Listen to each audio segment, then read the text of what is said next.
Hello, I'm Jina Kim, your host of the GeoVista. The Indo-Pacific region has become the epicenter of strategic competition between the U.S. and China, with the power struggle intensifying. This rivalry now involves not only regional nations, but also non-regional players, including European countries. One alliance in particular, AUKUS, formed by the U.S., the UK, and Australia, has garnered significant attention. Today, we'll take an in-depth look at the origin and role of the AUKUS. The GeoVista starts now.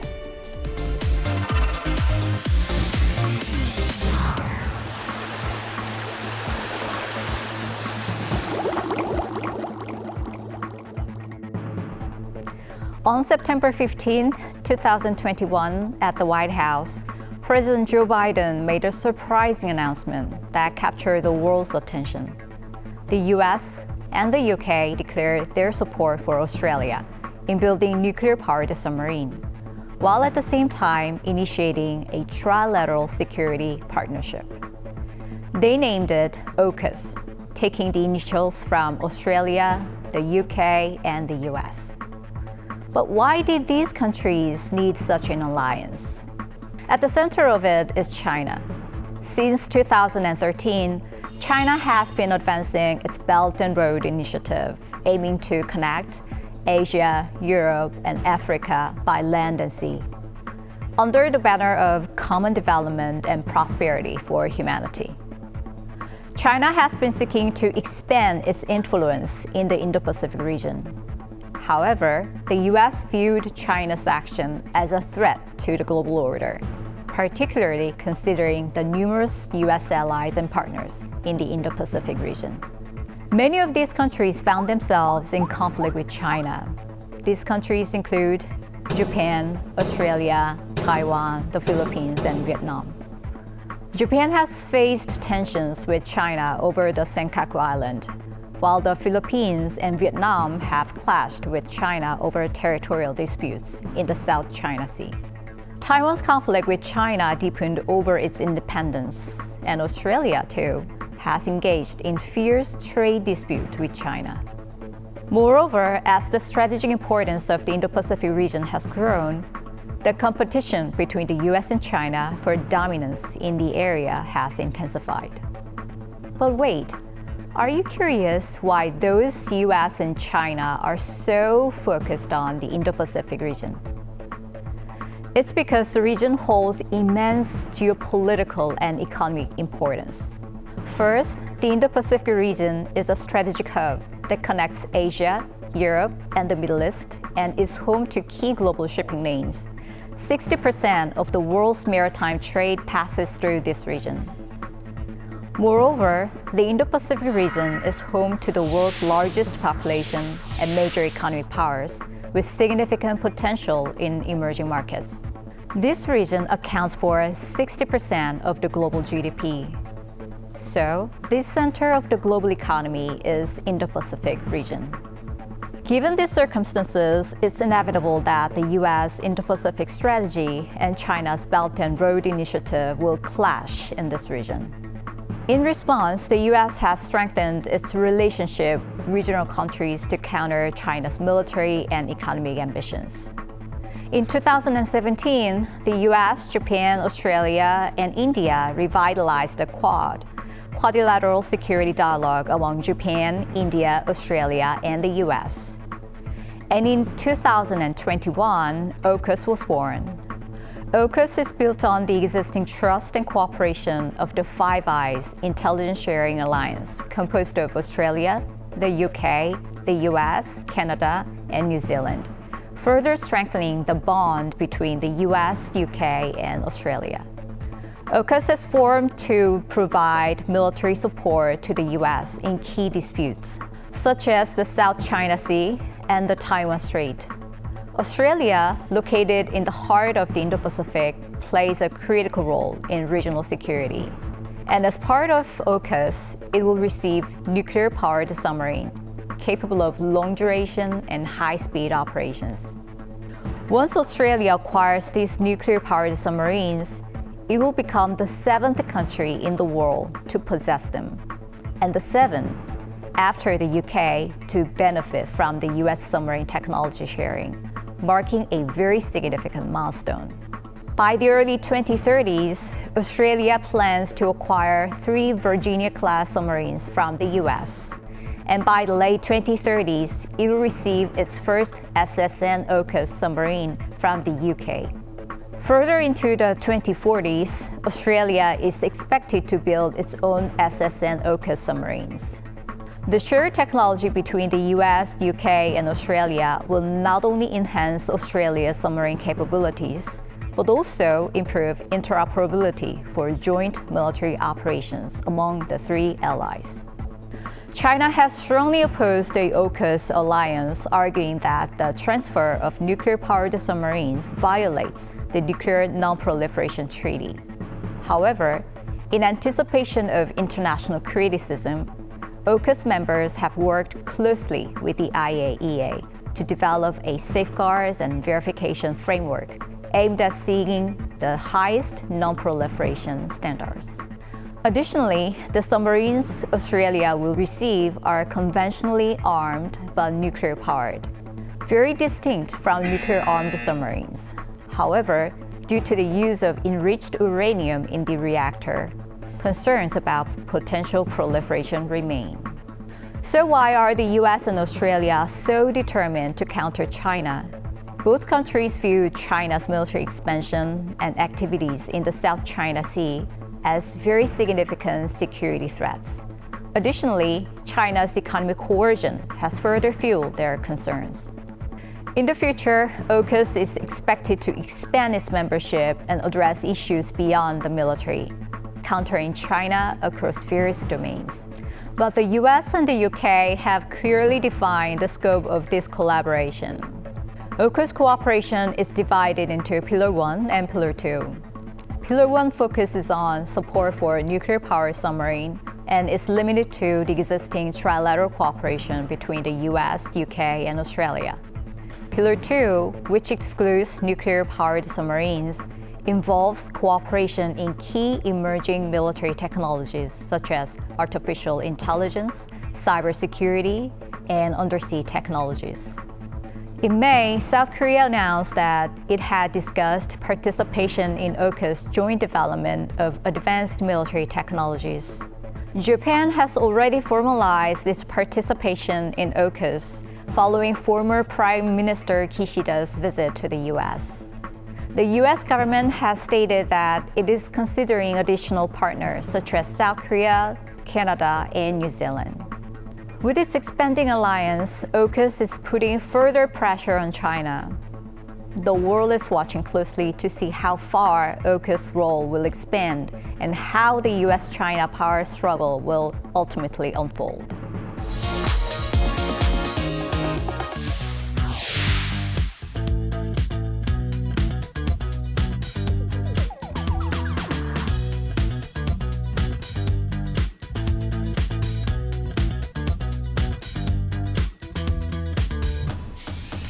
Now, we've looked into the background and formation of AUKUS. To delve deeper into the Indo-Pacific strategy, we are joined by one of the world's foremost experts on this topic, Gordon Flake, CEO of Perth U.S. Asia Center. Director Flake, welcome to the show. I'm so happy to be here. Thank you. Let me ask you first about Australia's intention to acquire a nuclear-powered submarine. I was wondering if this was just a coincidence where Australia's needs and U.S. interests aligned, or was Australia very proactive in acquiring this new submarine? So first and foremost, the AUKUS defense agreement is broader than just nuclear submarines. Yes. That gets a lot of our attention, and it isn't just about submarines. It's really an indication that the strategic environment in which we live, particularly in this region, in Indo-Pacific, has changed. And that although the United States and Australia have a long-standing alliance, and as well as the United States and the United Kingdom have a long-standing alliance, there is a need to enhance capability in this region in particular. And one way to do that is by strengthening one of the key partners in this region, a treaty ally of Australia. So in that context, this isn't really something that is an Australian initiative or a United Kingdom initiative or a U.S. initiative. It really represents the shared interest of these three countries working together, both for the submarine program, but also for something more broadly. The submarine itself is not just about acquiring a submarine, but building submarines. Yes, and it's actually about expanding the shared capacity of all three nations. So eventually, when AUKUS class submarines are produced in Australia, that means you'll have two supply chains, or supply lines rather, in the United States, one in the United Kingdom and one in Australia, and the joint capacity will be stronger together.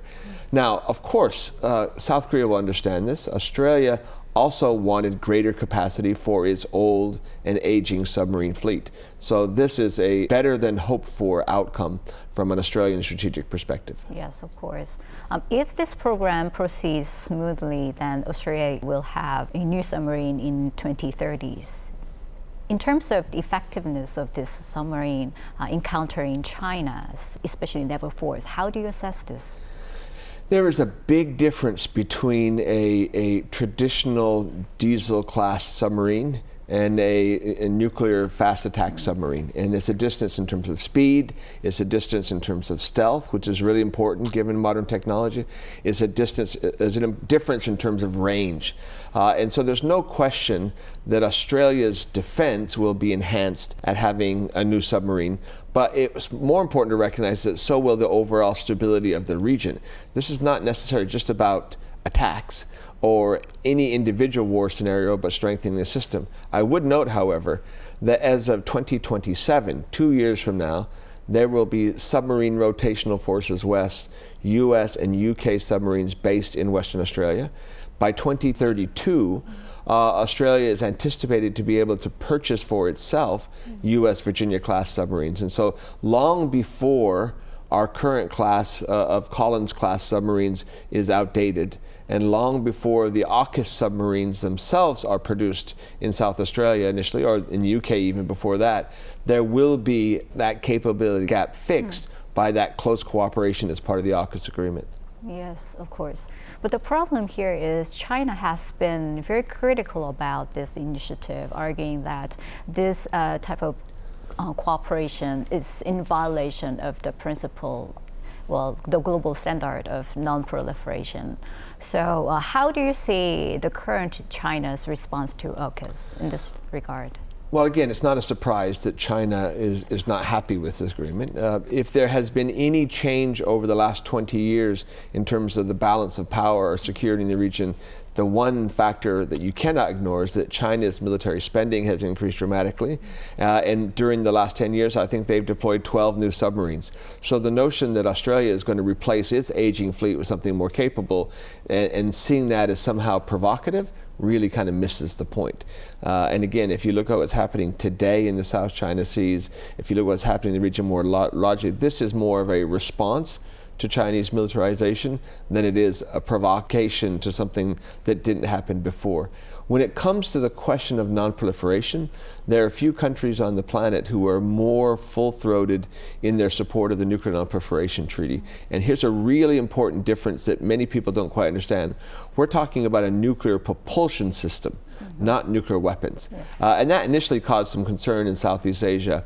At this point, Australia has been so transparent, along with the UK and the US, in the development of their plans for and the legal framework to allow AUKUS to happen, that I think those concerns are largely being allayed in Indonesia, Malaysia, other places, because Australia can continue to support non-proliferation, the International Atomic Energy Agency, the Safeguards Agreement, at the same time have a nuclear propulsion system in the submarines while keeping with their obligations to nuclear non-proliferation globally. Yes, of course, there can be some interactions between AUKUS and China, by the way. And you also mentioned China is investing more money in military capabilities. So many are concerned about probably regional arms race and crisis escalation in this region. And some argue that probably AUKUS can put more pressure on U.S. allies in joining U.S.-led partnership to counter China. How do you share these views? So concerns about arms race are not new. We live in a world right now where the global situation is very unstable. We can no longer talk about post-war Europe. We just saw the BRICS grouping over the weekend. So I don't know that this is the U.S. pushing putting pressure on allies to make a choice. It is that the environment that we live in is changing quite dramatically, and people are making choices of their own accord. Now, clearly, in the case of South Korea or Japan or Australia or the Philippines, they already made their choice a long time ago. They're treaty allies of the United States. The way I would frame it is a little bit different. This is not a question of U.S. versus China. This is a question of that rules-based order, the international system of institutions and standards and laws and norms and organizations that have guaranteed our security and our economic prosperity for the better part of 70 years. It is seeking to strengthen that system as opposed to choose between two different camps. Yes. Well, as you know, South Korea has been very much interested in acquiring nuclear-powered submarine technology, but the U.S. stance has been such that, well, this transfer of technology does not go beyond Australia. But considering the growing capability in the PLA, then do you think there can be some change in U.S. positions or not in the future?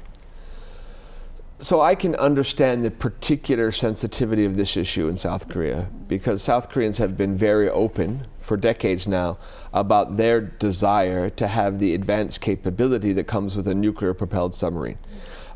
Australian officials were the same way 10 years ago. The truth is, previous Australian defense ministers would all like to have had nuclear submarines coming from the United States before, but it wasn't available to them. What changed is the changed strategic environment. Also what changed is the nature of the U.S.-Australia alliance as it's become ever closer, ever more integrated. One of the things that I don't think is perfectly understood in South Korea, or Japan for that matter, is the legal underpinning of the U.S.-Australia relationship. It's called the Five Eyes Agreement. It's been around since World War II. It means that the U.S. and Australia, along with other Five Eyes partners, jointly gather, assess, and action intelligence. So there's a level of trust and intimacy that is deep in that has enabled something like the AUKUS agreement. I don't anticipate short-term expansion of AUKUS to include South Korea. I don't anticipate the short-term expansion of sharing this, what they call the crown jewel of U.S. military technology beyond Australia for the short run, because even this AUKUS agreement is really hard. There's so much work that has to be done. And if it's successful, then I think you might think of things more broadly than that. But I think the appetite for, or even the capability to think beyond AUKUS at this point right now is quite limited, because we've got a lot of work to do in the next decade to make this first attempt more successful. So specifically from Australia's point of view, what kind of roles does South Korea can play in the long term? Look, again, going back to what I was saying earlier, if you don't think about this as a U.S. versus China one-on-one, and you think of this as something about how do we strengthen the system, how do we strengthen the world in which we live, and South Korea would say, how do we do that as a middle power? You know, I think that if you look at it with the capabilities of Japan, of South Korea, of ASEAN as a whole, but particular players like Indonesia, the Philippines, increasingly of India, Europe, et cetera, the more we're engaged together in this region, the better it is. And so lately you have seen, UK and German and even Italian, carrier battle groups here in this region, in the Indo-Pacific. That's something I welcome, because it adds to the complexity of the region and makes it clear this is not about China versus US. This is about that system that we're trying to support. So I would love to see, and candidly, everybody in this region wants to see more South Korea, in the same way that they also want more Australia. Because South Korea and Australia similarly are seen as good actors who have a vested interest in the system and who want to strengthen the system. So you're asking me, the more South Korea, the better. The more proactive South Korea is in the Indo-Pacific, the better. Whether it's the South Pacific itself, Southeast Asia, South China Seas, or Indian Ocean. I don't know anybody that thinks South Korea should stay out. Everybody wants more proactive efforts by a capable, democratic, like-minded country like South Korea. Yes, of course, there are lots of efforts put into the global partnership by the South Korean side. But however, there are also concerns among the public about the practical benefits that South Korea can gain from this U.S.-led partnership in the Indo-Pacific. So you are an expert not only in Indo-Pacific region, but also in South Korea, right? So what kind of practical benefits that South Korea can gain from this cooperation, in your opinion? So again, I go back to big picture. The miracle on the Han, South Korea's economic growth, was built on a foundation of security, a foundation of the U.S. ROK alliance, but more broadly, a foundation of that system of alliances that preserved peace in the Cold War and in the post-Cold War era. That today is being challenged in a way that it hasn't been before. And so we see the troubles we're having in terms of free trade agreements or advancing the Trans-Pacific Partnership in a whole range of areas. If we do not have a strong foundation of security in this region and globally, it becomes much more difficult to advance our national interests, our economic interests, our trade. The very factors which have led to South Korea's success are based on security. And as security deteriorates, the average South Korean has an interest just as the average Australian has an interest, because we're actually more dependent on trade than South Korea is, right? We have a shared interest in strengthening the rules-based order and the system upon which we live. Of course. Thank you for your comments and your insights, especially about the long-term perspective of this cooperation. We'll continue to see whether this cooperation will grow further in the coming years. I hope it will, and I look forward to it doing so. Thanks. Thank you. Thank you for your time. Thank you.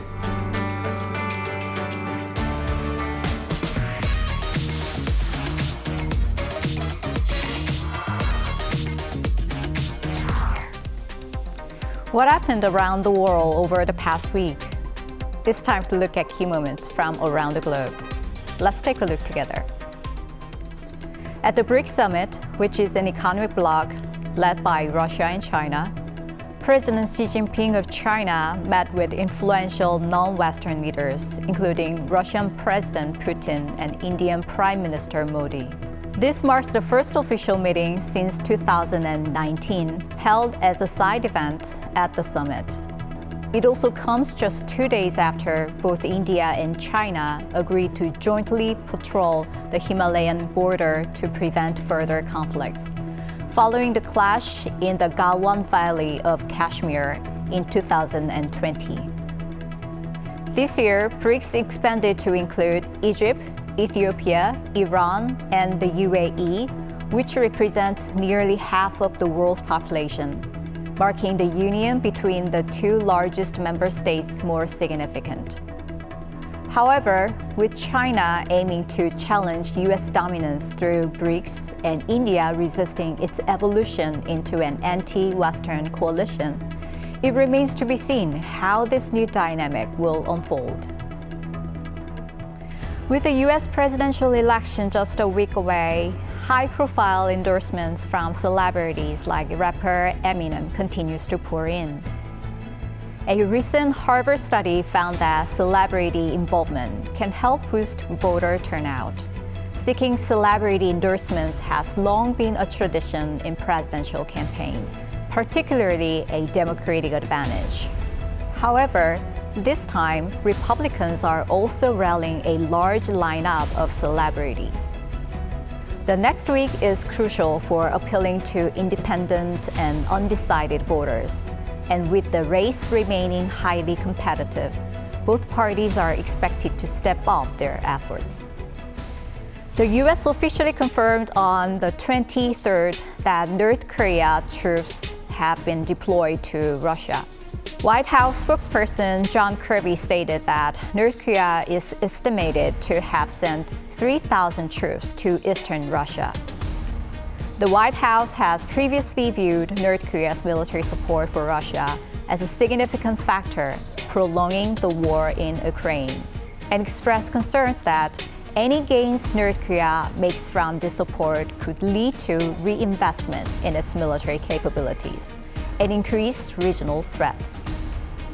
As both European and Indo-Pacific securities are now at stake, The U.S. and its allies are closely watching what North Korea might gain in return from Russia. What makes this photo special? The two made history as the first father-son duo to share the court in 78 years of American professional basketball.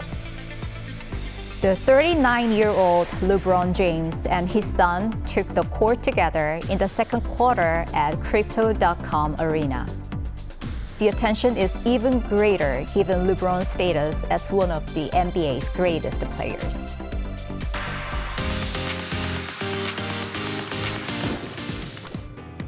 That's all for this week's The GeoVista.